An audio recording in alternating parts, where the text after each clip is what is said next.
And now, the world's most exciting podcast, The Savage Nation, home of borders, language, culture. Here he is, Michael Savage.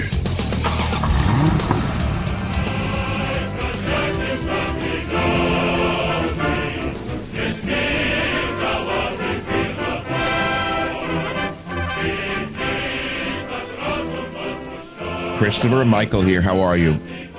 I'm doing very well. How are you? Okay. Well, your book is very interesting.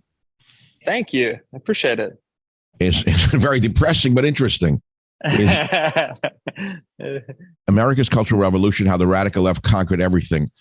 That's a nightmarish idea, but I tend to agree with you, which is why I want you on the podcast. Is there any way back from this insanity?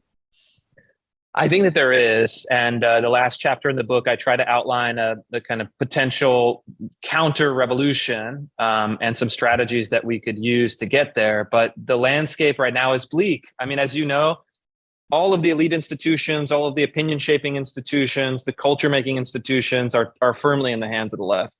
And that puts us at such a disastrous disadvantage. Christopher, you know, you're a writer, you're a filmmaker, you're an activist. You've directed 4 documentaries for PBS, including America Lost, which tells the story of 3 forgotten American cities. This is the story of 3 forgotten American cities. I spent 5 years exploring this lost American interior.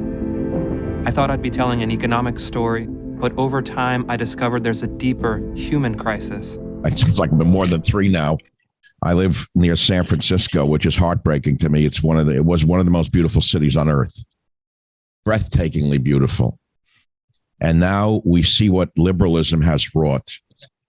I saw this coming. I tried to control it. I try to alert people. No one cares. No one cares right now. Michael Savage, a host like no other. Look, as central banks in countries such as China, India, and Australia begin transitioning to a digital currency, did you know the Federal Reserve has been contemplating doing the same for the United States? With a digital currency, the government could track every single purchase you make. Government officials could even prohibit you from purchasing certain products or even easily freeze or seize part or all of your money. They'll control everything about you. These are some of the reasons concerned Americans reach out to Birch Gold Group, because they want to have a physical asset independent from the United States dollar. Gold held, tax sheltered in a retirement account. Birch Gold is the only gold company I trust, and you should learn if gold is right for you too. How? Text SAVAGE to 989898, SAVAGE to 989898, and they're going to send you a free info kit on gold. There's no commitment at all. Just text SAVAGE, SAVAGE, to 989898. Birch Gold is the only gold company I trust, with an A+ rating with the Better Business Bureau, thousands of happy customers, countless 5-star reviews. Birch Gold has been helping my listeners from the very beginning. They're really great. Text SAVAGE to 989898 and get your free info kit on gold, because if a central bank digital currency becomes reality, you'll thank me for having some gold to depend on. Text SAVAGE, SAVAGE, to 989898. You're going to get a free info kit on gold. And remember this, Birch Gold is the only gold company that I trust. Text SAVAGE to 989898. Thank you for listening.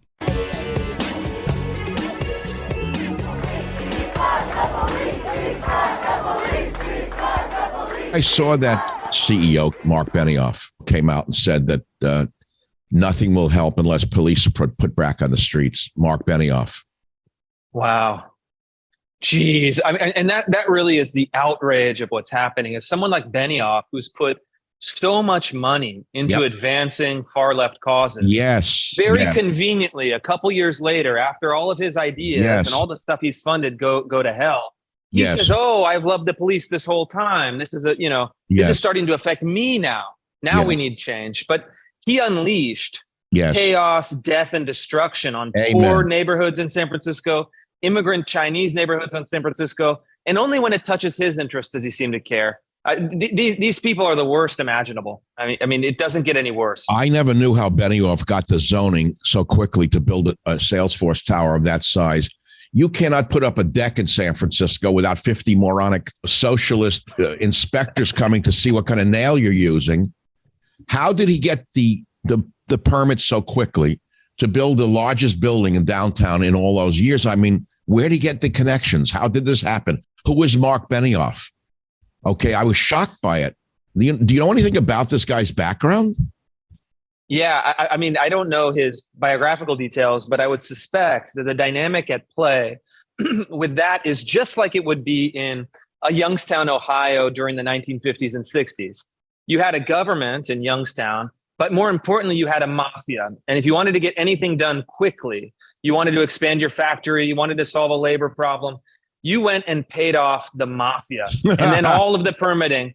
And in the United States, in cities like San Francisco and New York and Seattle and Los Angeles, we have a mafia. It's a legal mafia rather than a criminal mafia. It's the social justice NGOs that you then lavish with gifts, you lavish with money, you throw expensive galas, you run a fundraiser, you put enough money into their campaigns, and then all of your regulatory problems seem to be solved. So in other words, you give tons of money. In other words, in San Francisco, first you give tons of money to the criminal gang called the Coalition for the Homeless. Yes. Which is nothing but a slush fund for those running it. And of course, the word homeless makes my flesh crawl because it's a misnomer. They're not homeless. That's implying we're all entitled to a home. All right, where in the Bible does it say we're entitled to a home? I mean, it's Karl Marx promised a home to everyone, didn't he? That worked out very well for Russia and China in the Soviet era. But let's move on from this insanity. Now they're going the other way. They put police back on the streets. Well, that's all well and good. What is the good of putting police back on the streets if you don't give them the power to bust a few skulls and throw them into the paddy wagon and throw them into prison where they belong? What's the good of it? The poor cops can't do their job. We've got tough men and women who will do their job if you give them the power to do it. But if you tell them you're liable to get arrested yourself for busting the skull of someone who just broke into Walgreens and stole everything that they wanted and walked out of the store with impunity, what's the good of having 10 cops if they can't stop them? Yeah, I mean, and that's the question. And I think there's a couple things at play here. I mean, one is that they have a form of compassion, which in its highest sense means suffering with, walking with the poor, suffering with them, living life at their side. Wait, Christopher, doesn't that mean bleeding heart liberal? It shouldn't, though. I mean, this should be a virtue. But what they've done is they've taken something that's good, a virtue, and they've perverted it. They've poisoned it. They've transformed it into a pathological form. And so their idea of compassion is just the abolition of limits. Their idea of compassion is no requirement of order. Their idea of compassion is letting people die on the streets, shoot up heroin on the streets, commit crimes, and steal anything that they want without any consequence. And so you see that over and over. A lot of these people, I think, at heart are idealists, but their idealism has been so disconnected from any form of moral order that it turns into its opposite. And once you unlock that basic pattern, you see it everywhere. I mean, you get very smart. These are not dumb people. These are very smart people, very successful people, but their moral intuitions have been so warped by ideology. Their virtues turn into vices all across the board. Your books, it's an important book, America's Cultural Revolution, Christopher Rufo. Now, I would say, why would someone want to read the book? Well, first of all, it's a roadmap of how the radical left conquered everything. And in order to get back, we need to know where we are. That would be my way of selling that book. But, you know, it's deeper than a book. You talk about how the major institutions of America have been infiltrated by the far left, intellectuals, militants who have basically turned our core foundations on their heads, subverted them. I think it was called the Long March 30 years ago or 20 years ago, taken from the communist Chinese Mao Zedong's Long March. I mean, the Long March to the institutions was written about 20, 30 years ago. But now we see corporations themselves denouncing their own corporations, denouncing this great nation as a system of white supremacy. Universities, and I'm a highly educated man who has always sought higher education. I always thirsted for it. And look what the universities have become, especially in the, I would say, the soft sciences or the soft subjects. The invented fields, Christopher, the fake fields. They make up fields of study that are not fields nor study. And then they mock everything from astrophysics in their study of their things. So how could students go through these Maoist universities and talk about their racial and sexual privilege and ingest the false idea of critical race theory? How the hell do we ever turn this around, Christopher? Well, I think it can be done, and I think it can be done in a few ways. One thing that conservatives have really failed to do, I think largely because they've bought into the Reaganite idea, which was good in spirit, that the government isn't the problem, and therefore the only solution is to reduce the size of government. Mm-hmm. That hasn't worked. It hasn't worked really over the course of the whole 20th century following the New Deal into the present. And so conservatives are now starting to shift to say, hey, wait a minute. If we're going to have a large public sector, and our public sector now is greater as a percentage of GDP than that of communist China, we have a more state-heavy sector than the Chinese. If that's going to be the status quo, we need to have our values in these institutions. And so I need to go back, Krista, but that's an amazing fact. I think the average person needs to hear it again.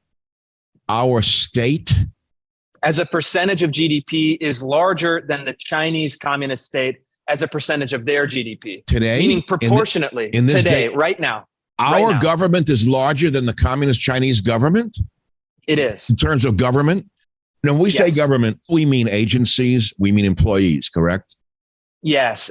So how much does the United States spend to maintain its federal government is more on a percentage basis than China spends to maintain its government, its That's central a shock. state. I don't think anyone knows it. I think I know everything, and I didn't know that.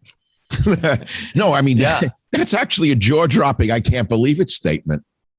Yeah. And that's why that's why we all feel oppressed. That's why we're all walking around with a shadow over our heads of any minute some, unknown federal agency can impose itself on our lives. Whether we're putting a deck on the end of our house, 20 little inspectors come around to tell us what we can and cannot do. Or if we say something on social media, we're afraid that the FBI or some other shadowy governmental agency is watching us and may, break our door in one night and arrest us for some made up crime. That's where it's come to, Christopher. That's what it's come down to, isn't it? I think that's right. And even in my own reporting, as I was reporting on critical race theory in schools and really breaking open that story, the Department of Justice, the Attorney General, spun up a counterterrorism unit to investigate school board protesters, these parents who were going into school boards and saying peacefully, we don't want CRT in our schools. And they said, no, you can't dissent in this way. You're breaking orthodoxy. We're going to actually have a counterterrorism threat tag, assign it to these school board protesters. I think almost certainly assign it to people like me who are raising the narrative in the media, and then mobilizing the intimidation capacity of the federal government, this sprawling federal state, to stop the local democratic process, to stop the people from voicing their dissent from the orthodoxy. We saw it with COVID. We saw it on the trans issue. I mean, to the point where people want to throw you in jail for not using plural pronouns, they, them, for a singular human being, a he, him, or she, her. And it gets tighter and tighter, but you really need to understand, as you mentioned, the long march to the institutions that began in the late 1960s, early 1970s. It didn't go away 20, 30 years ago when conservatives stopped talking about it. It was burrowing and digging and entrenching its power within the institutions. And then all of a sudden, in 2020, during that summer of George Floyd, that's when it really exploded into the scene. And that's what I try to do with the book, is trace that history, trace that process of conquest. Because if you want to understand what to do, you have to understand where we are today. The Savage Nation. It's Savage on Demand.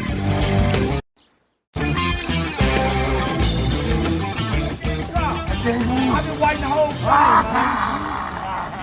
Get in the car. Mama. Get up and get in the car right. I can't. Okay, so the horrendous death of that one drug addict, George Floyd, by one rogue cop who was insanely a pathological murderer, and he was. But that man is in jail, okay? That poor drug addict is dead.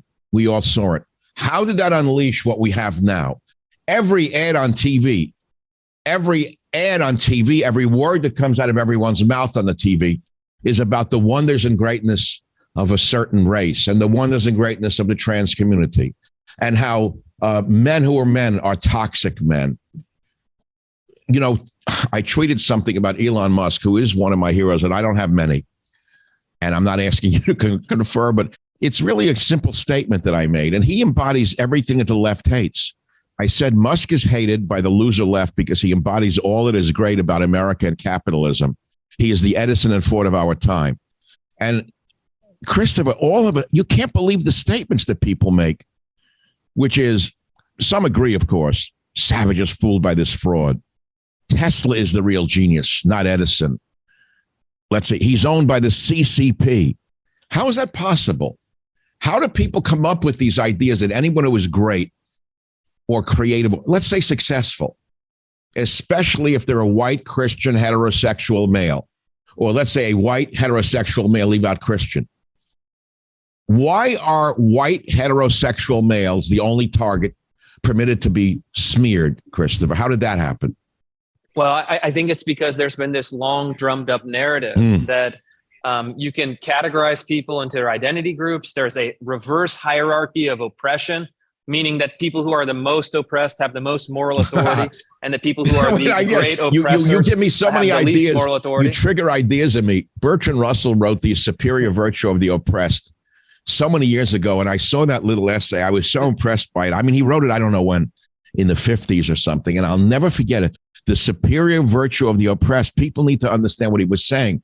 And Bertrand Russell was a diehard classic British leftist, certainly not a conservative by any means, but he was trying to point out that just because you're a minority doesn't mean that you have superior virtue.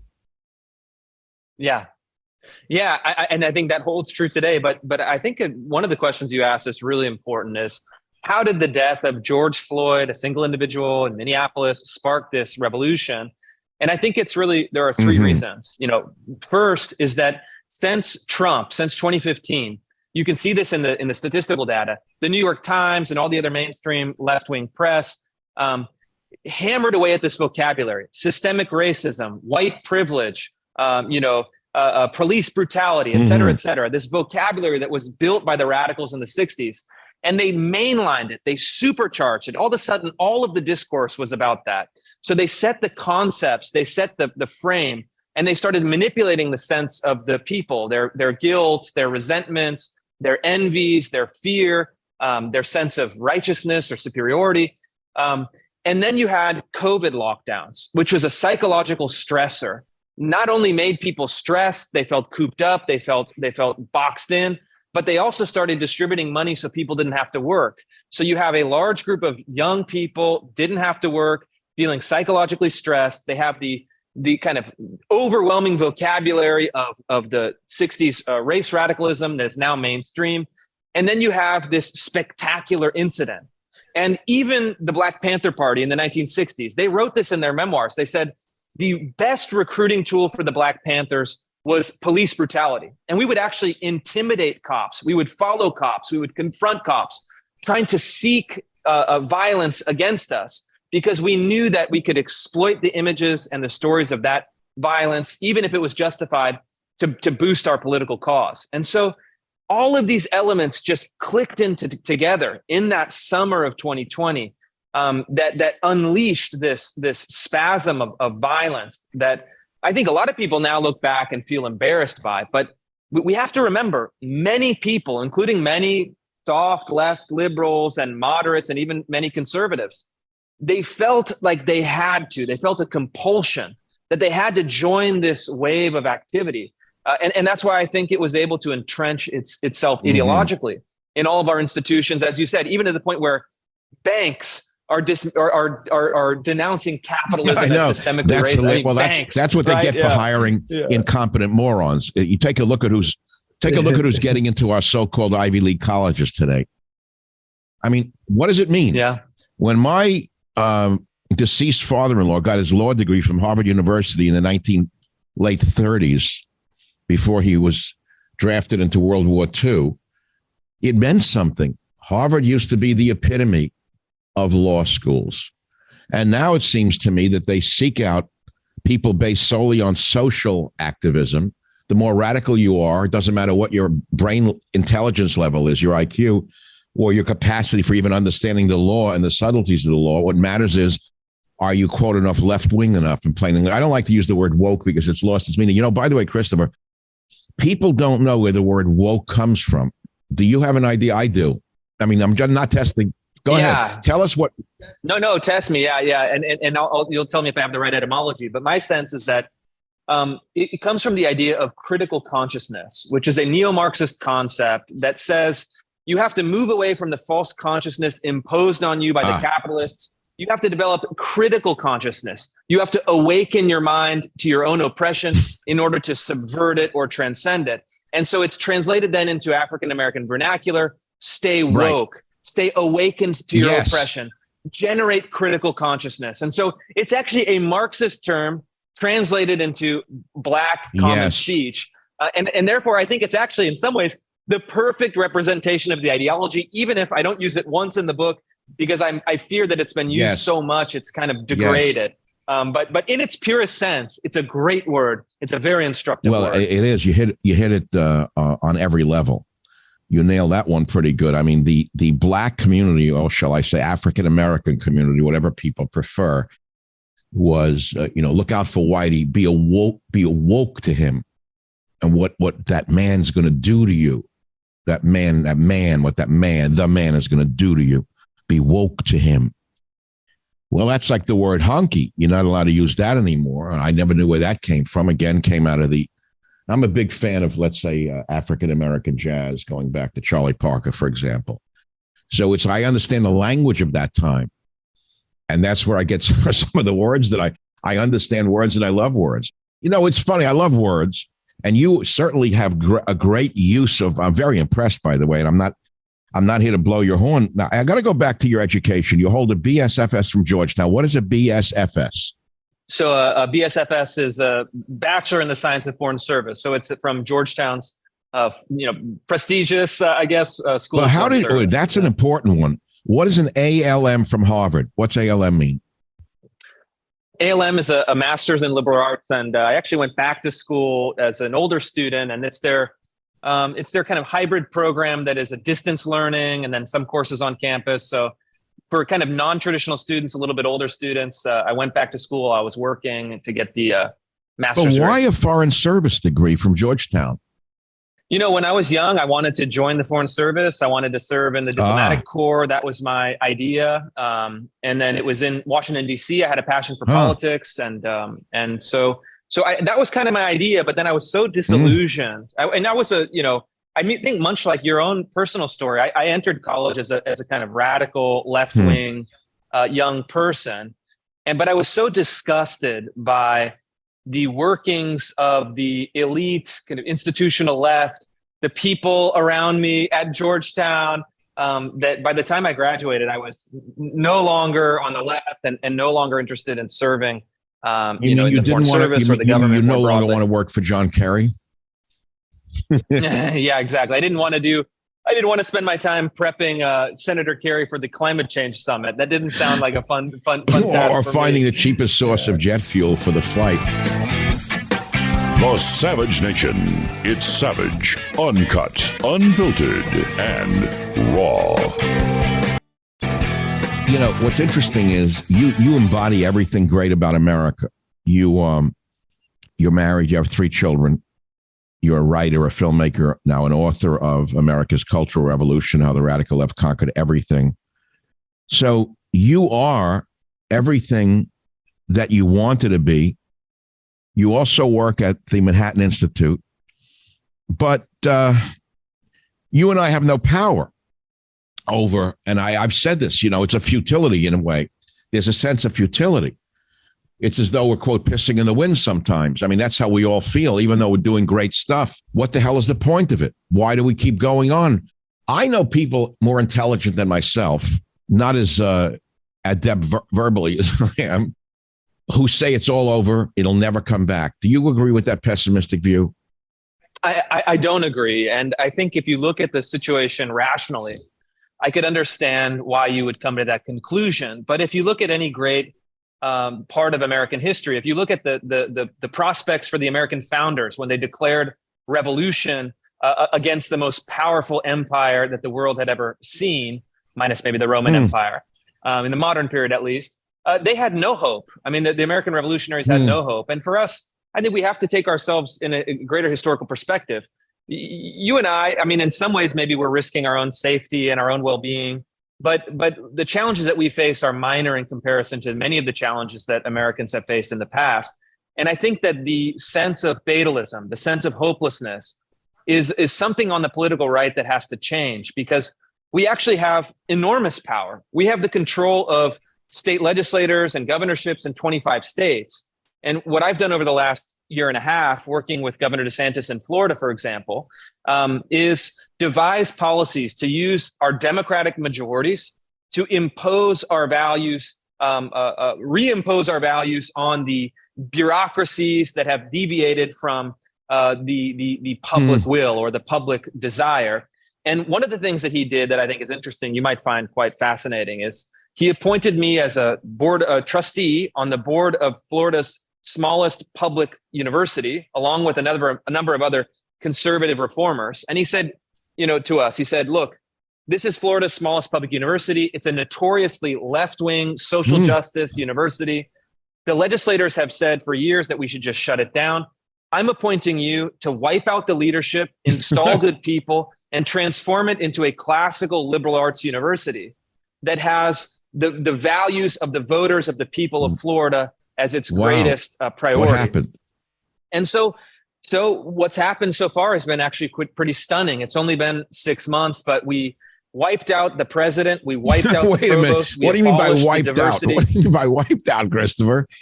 A metaphor. It's a metaphor. Don't Christopher, get too excited. be careful now. We terminated the employment of the president. The provost was pushed aside. She resigned. We abolished the Diversity, Equity, and Inclusion Office. God. We completely shut it down. We fired the chief diversity officer. Wait, Christopher, hold it. How did you do all of this? What kind of protest did you face? Because we're the board of trustees. Could you just say to them, we face immense could you just say pushback. the DEI is gone? No more of this garbage on this campus? How does it work? So I at our trustee meeting, I proposed a motion. I said, I move that the DEI office be abolished. We delegate the power to the university president to fire any employees that are no longer mission aligned. And we want to have strict colorblind equality as the guiding principle of this university. Can you from imagine? Here forward. No, and the faculty went insane, the students went insane, the media went insane. Gavin Newsom flew onto the campus to rally the opposition. But we voted. We had the majority. We voted. We did it. They're gone. Wait, what happened when you did it? Were there riots on campus? There were very vigorous protests. There was screaming and yelling and squirming. There were some, there's some body parts exposed on behalf of the protesters. One of the protesters spit on me during one of the protests. That student has now been, actually charged with first-degree battery. And look, in Florida, there are rules. No wonder Florida is hated by those in California. It's the rule of law. Right. And the rule of decency. It's the rule of decency. I have to go to the DeSantis campaign. So you work with the governor still? Yes, on a matter on policy. I'm not a partisan, but in my role as a trustee and my role as a policy advisor on CRT and other issues, I've worked in a policy matter, but I'm not a campaign guy. So that's not really kind of my bag. Where is the new college located in Florida?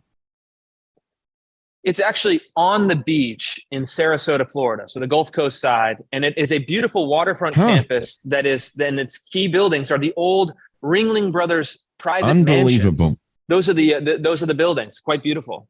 I have a house in Florida that I rarely go to, but I'll elect myself to the new college if you need someone else. So we got got BLM, we've got DEI. We don't even have to repeat what you've written in your new book. DEI is, on the face of it, so un-American and anti-American. You don't even have to explain. It's not about diversity, equity, and inclusion. It's the opposite. It's about get whitey. It's about make sure no heterosexual white males have any power at all. Just put in anyone else but them. BLM, we know, is a group of gangsters from my point of view. I think most of us who see what they've done with the money and see what they do with it, we all know that it's a Marxist organization. But we don't see the founders in prison. We don't see anyone demanding their money back, and the corporations are still throwing money at them, aren't they? Well, that's actually an interesting twist. The corporations are no longer throwing any money their way. They actually have really a financial free fall. The leadership looted the organization. There are now lawsuits alleging that some leaders were taking, millions of dollars out of the organization. But it's quite interesting. When the winds shifted, when public opinion turned against BLM, corporate support dried up completely. And again, I think that's another thing that gives me hope and a case against the conservative pessimists. Corporations are amoral creatures of incentives and creatures of immediate self-interest. So as conservatives, if we can shift the incentives, shift the structure of self-interest, they'll follow our lead. And that's why I love what Governor Desantis has done with Disney, has done with other companies, where he's saying, hey, look, you're no longer going to get the benefits of low taxes, low regulatory burden, friendly corporate policies. If you're going to be shoving a political, sexual, racial agenda down the throats of our citizens and meddling in the democratic process, there will be a little price to pay. And I think that's the kind of toughness that we need. And people say, oh, that's against the Reagan consensus. Look at what Reagan did with the air traffic controllers. I mean, he was a tough guy. I think that's forgotten with this rosy picture of the past. I mean, he was tough. He was relentless. He stood up to people. And I think we should channel that same spirit today. So, I was, when I was a TV star, before I started doing my daily YouTube pieces, which began on Friday, we'll see where that goes, my everyday show, I was on a TV show. And this was when this just happened. And I created this little bottle called Bud Light. Look what's happened with Bud Light. That is what is going to change the corporations more than anything. They've realized what they've done by hiring these freaks. There's no other explanation for it. People who would normally have been in my day, I'm a little older than you are, in the Ringling Brothers, Barnum and Bailey freak show, are now suddenly promoting products. Maybelline hires a man with a beard to put on lipstick, to sell lipstick, and their product sales will go into the toilet. Now, I know that the 20-somethings who run the ad agencies don't care about profit at all. They don't care if they bust the company. In fact, they actually want to bust the company. That's part of their ethos. That's like gluing your hands to the asphalt in Germany and then crying when the police are called to remove your fingers from the asphalt and start crying for mommy that it hurts when they're taking your glued fingers from the asphalt. I thought that the better solution for that, though, would have been for the public officials to just say, all right, fine. I would have left them there. I would leave them there. Just leave them I would there. leave them. I would. You glue yourself to the ground. Okay. And I think what parents would say is you made your bed, sleep in it. But did you see the video of the guy, the quote, German activist screaming when they were taking his hand off? Yeah. What was he crying about? It was hurting when they were pulling his hands off the asphalt? He must have been. Yeah, I don't know what he was saying, but he was mad, and I think he was mad at the police, which is such a funny projection. He hates the police. It's like, you should be mad at yourself. I mean, come on, man. You glued your hand. You didn't do any research. You didn't look up any chemical It's like, and then it's like, and you want us to reshape society according to your demands, but your ideas are so poor and so poorly conceived that you glued yourself to the concrete and you might have to get your hand amputated. I'm sorry if we don't take your advice, Oh, what I'm saying is I think these kinds of pictures, which don't get much play on the American media, they continue to push their Marxist narrative or Leninist narrative or Maoist narrative, whichever station you're tuning into.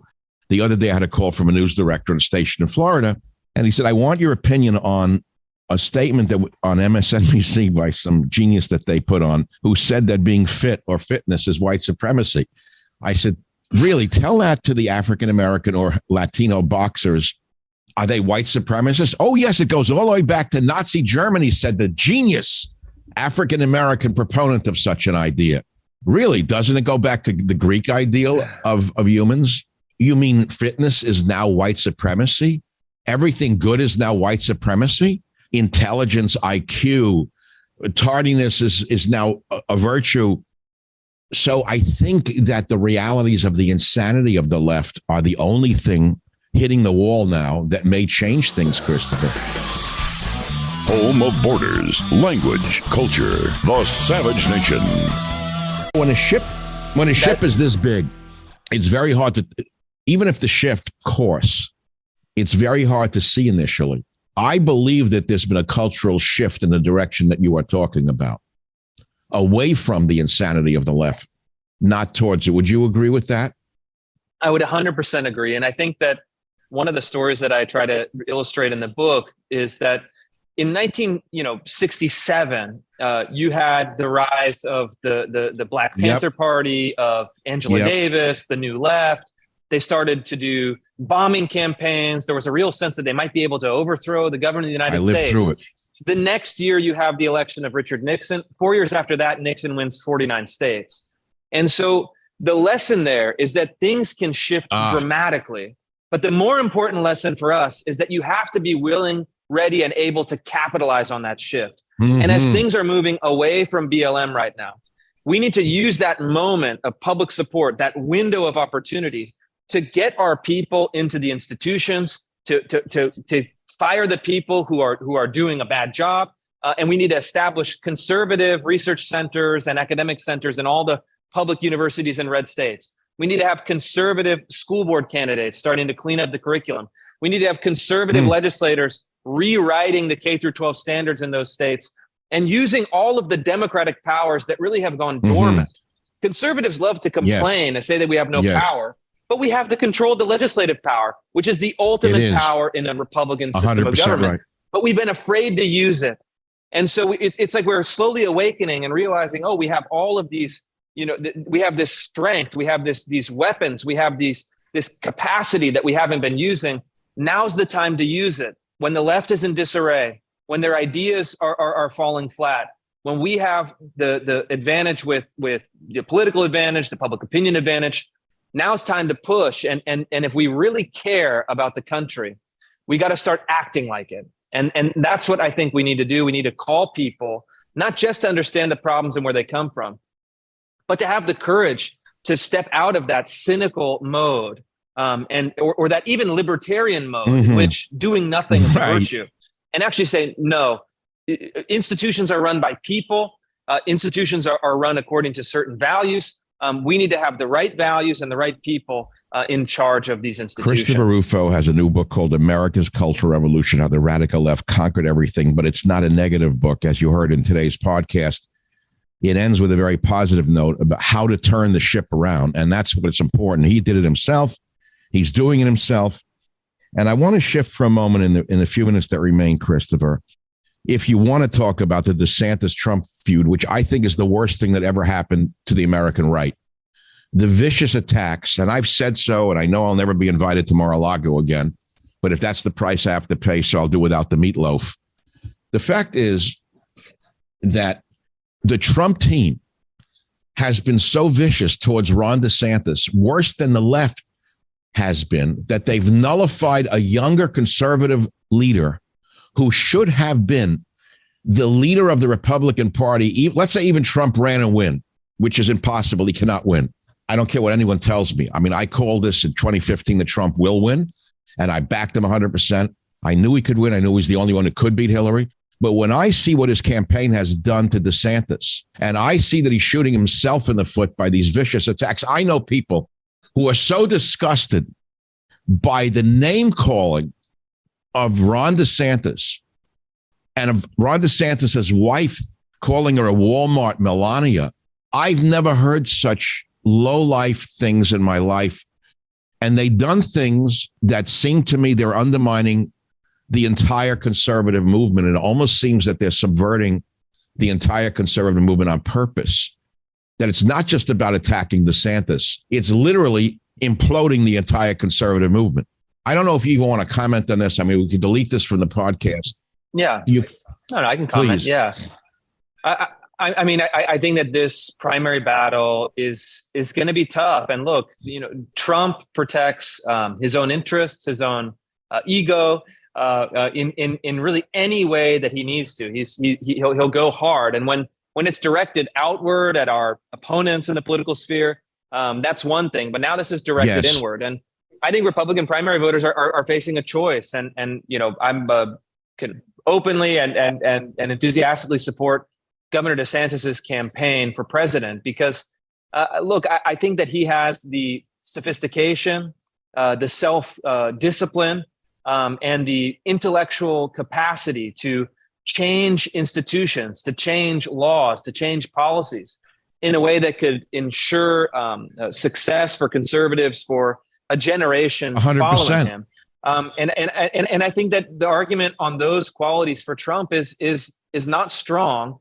And in fact, even if, let's say, arguing, for argument's sake, that he's able to get into the White House, I think that he's been really damaged in some key ways. And I worry that he would not be effective and he would be a one-term president. And so we're entering this really precarious period. But Christopher, they've also destroyed his heir apparent. Let's say that he did win and had another 4 years. Let's say, which is impossible. Statistically cannot happen because he's alienated so much of the conservative base with his vicious attacks on DeSantis. And when I say he, I mean the people who run his campaign, unless he's involved, and I doubt it. I think that it's the campaign. And I actually had someone tell me that I'm 100% right, that they know them and they are juvenile, they're adolescent, and they are absolutely undermining not only Trump, but the entire conservative movement. But waiting in the wings would have been DeSantis, who could then have run for and win for 8 years. But they've so kneecapped DeSantis with these vicious verbal assaults upon him and his character. He works for the CCP. He's deep state. He's Jeb Bush. It's all coming out of the Trump campaign. And it's all a gift to the Joe Biden campaign. It's a gift to Joe Biden. If they do not stop, Biden could run in a wheelchair from an old age home dribbling ice cream on his lap. That's what they have done to this country as a result of this malicious, vicious campaign. And I don't take it back. I will not mince words. I'm not going to go along with the crowd on this. It's disgusting to watch, especially the attacks on Mrs. DeSantis, who is a fine woman. And there's another thing, I don't know him. He's never been on my podcast. He should be, by the way. He's in trouble right now. Maybe he'll finally come to my podcast. He can come back from the dead if he would appeal to those of us who understand what's really going on.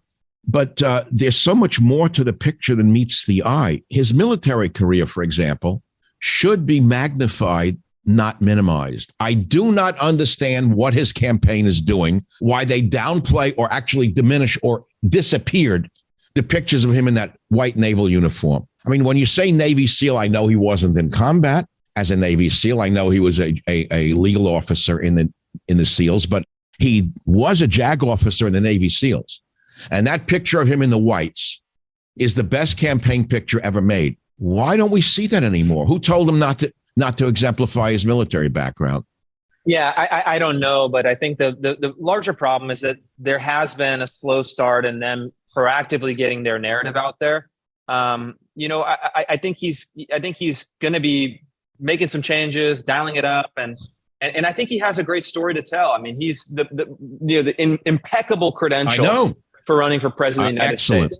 He's demonstrated in Florida that he can govern really the most aggressive conservative governance in the country, and then win re-election by 20 points. He's loved by Democrats in Florida. Groups, even Democrats love him in Florida, Christopher. And I think he's got to really double down on his message. But fighting Trump is a different thing. It's a lot harder to fight against Trump than it is to fight against a run-of-the-mill Democrat or Charlie Crist or whomever they put up against him in Florida. It's going to take some time to adapt, but this is what I've learned about him at a personal level. I mean, he has a searing intelligence. He has attention to detail. He has great political instincts. He knows how to work the levers of government, how to manage an organization, how to delegate authority to people around him. And so I think that this is kind of an early campaign hiccup. You see this over and over in presidential primaries. The person who's up early ends up, losing, big at the end, or the person whose campaign is really on the skids ends up winning the primary. So there's plenty of time, but they have to get ramped up now because they cannot let Trump define DeSantis in the minds of voters. Right. And look, however you feel about Trump, I voted for him in 2020 happily, but he is incredible at tagging people and then defining them in a negative light. So they have to figure a rhetorical way to get around that. And also, this is challenging, but to hit him back without alienating his base of supporters. Tough. It's going to be a very fine line to walk. But if there's anyone that can do it, I think it's the governor. DeSantis has no corruption in his background. After all these years and all of the investigations and assaults by the left, there's nothing. There's no hookers. There's no shady deals. No. There's no under the table money. None of that. None of that. He doesn't have any money. I mean, you see his financial statements. I mean, he's lived the life of a public servant. That should be magnified, not hidden. And we don't see that. I don't understand it. Could you get him on my podcast, please? I'll reach out to the team. Yeah, I think I could. I mean, this is crazy. The man is not corrupted. He has no shadow, no skeletons in his closet. He has a military background. He has a beautiful wife and children. He doesn't run around and cheat in the toilet somewhere with other women. This is a great candidate. And yet he's been turned into someone worse than Hunter Biden by the Trump campaign. That's the part that bothers me the most. I don't like to see character assassination, no matter where it comes from, especially when it's based upon falsehoods, because it could apply to me or anyone else. I've been attacked viciously in San Francisco. It's horrible to put up with, making stuff up. But when you make it up about a man like me or a man like him or a man like you really should be going to war with them and they should fight back equally. That's what I see. Christopher, the book is important because it's hopeful. That's what I got out of today's podcast. Your book is America's Cultural Revolution, How the Radical Left Conquered Everything. But today you expose the fact that there is a turning of the tide and that we can win if we do certain things like you have done. Another time I would like to speak with you about your 4 documentaries for PBS, because I have been in discussion with some documentary filmmakers about doing a documentary about the life of Michael Savage. I know it's a little self-serving now. I'm starting to sound like blowing my own horn, but I am interested, and we have been working on it with some other groups, but they don't understand it that well. They don't get it. If you're a filmmaker, I'd like to speak with you off the record. Yeah, I'd be happy to speak with you. Do you have the time or inclination to do a documentary? I've been doing some short films. That's kind of been my bag lately. So yeah, I'm still kind of having an active hand. The attention span of an audience is shorter than I ever can believe. I do podcasts, and we don't really know how long people listen to a podcast. We don't have a time spent listening like we did in radio. So I did as I said on Friday last week, my first show called The Savage Rap, which was just a summary of the news. And some friends at Breitbart who loved me said, keep it to 15 minutes or less. Don't do one of your 1-hour shows because they don't listen more than 15 minutes. Take a guess how long they listened to this YouTube piece, did The Savage Rap. 7.8 minutes was the average listening time. And the people at Breitbart said it's good to have empirical evidence supporting what we know to be true. People do not listen more than 5 to 10 minutes to anything. The attention span has become minuscule. I mean, we could cut this interview up into 4 parts because of the attention span, but I won't do it. We'll run the whole thing because I love it. Christopher, I wish you the best. Your book is launching tomorrow, correct? That's right. It's officially out tomorrow, but today we just got word it's the #1 bestseller on Amazon in all categories. And so, I'd love to have all of your listeners to read the book and really understand where we've come from, where we are, and where we can go in the future. America's Cultural Revolution, How the Radical Left Conquered Everything. But no, we're going to turn it around. Christopher, a pleasure to have you on. Always great to hear it. Very, very intellectually satisfying person such as yourself in an age of such illiteracy brought about by DEI, BLM, and those wonderful people who don't even speak 50 words of English. Thank you. All right. Thank you, Michael. I really appreciate it. And we'll chat about the films and such anytime. Excellent. Thank you very much. Bye now. Well, thank you very much for listening to today's podcast. I hope you've enjoyed it and you'll learn something from it. We have about 400 other episodes available for you to listen to absolutely free. You can go back into our vast library of podcasts and listen to any one of them at any time. And remember this, if you want to listen to my podcast ad-free, sign up for the Savage Premium membership and get access to ad-free podcasts as well as some premium content from our Savage archives. How do you sign up for those ad-free podcasts?